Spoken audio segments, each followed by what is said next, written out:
our last little Leafs discussion here is there really a situation where the Leafs consider trading Morgan Rielly as he's 1 year out from being an unrestricted free agent?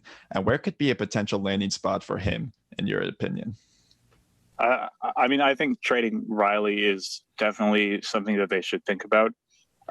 If he was locked up on a nice contract, then I think it would be one thing. But the fact that he kind of has that 1 year out to UFA, he's a big point producing defenseman. We know that they make a lot of money.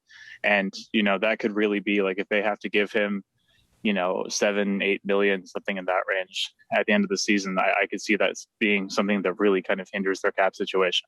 A comparable for the Leafs that, I'm sure that you've heard a lot, a lot of people bring it up is kind of the early 2010s Capitals. That team, obviously, they had their own kind of analogs to the Columbus series. Obviously they had the issue with Montreal. I think in the case of Toronto, they've had series where they've been legitimately outplayed. They've had a couple series where they've been goaltended. And what they did was they kind of picked who the most important parts of the core were, and then they kind of moved on in other senses. And, you can kind of see the parallel between Mike Green and Morgan Rielly if you really want to look at it from that perspective. And with that in mind, I think it would make sense to at least look into trading Morgan Rielly, especially if you have something else lined up to bring in a right-handed defenseman who you think can play a significant role in that team. But, in terms of teams that might be interested in it, I'd have to have kind of a list of teams that have a big gap in the left hand, because with the Seth Jones talk, there's been a lot of discussion about teams that really need a right-handed defenseman.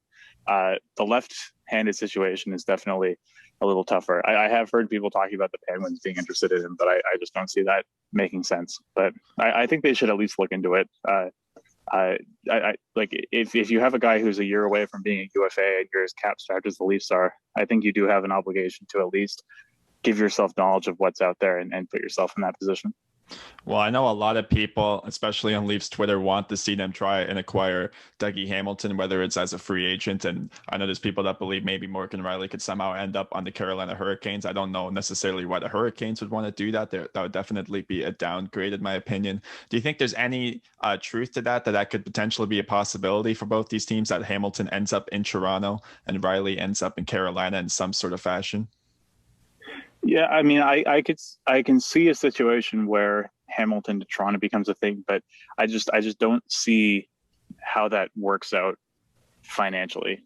They'd have to do a lot of stuff to make, because Dougie Hamilton, he might be underrated, but he's not so underrated that he's not going to be making upwards of $7 million, probably more than that.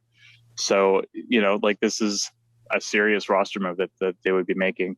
I'm a big Dougie Hamilton fan, and even with that, I'd still be a little bit nervous about the possibility of having him, on kind of a 7-year contract at serious money. Just like you kind of have the obligation to be a little worried about that for any player who's, getting on to 30 years old. And, this is a position that the Leafs have kind of put themselves in with John Tavares already, where there's already people who are skeptical about how advisable the Tavares contract was.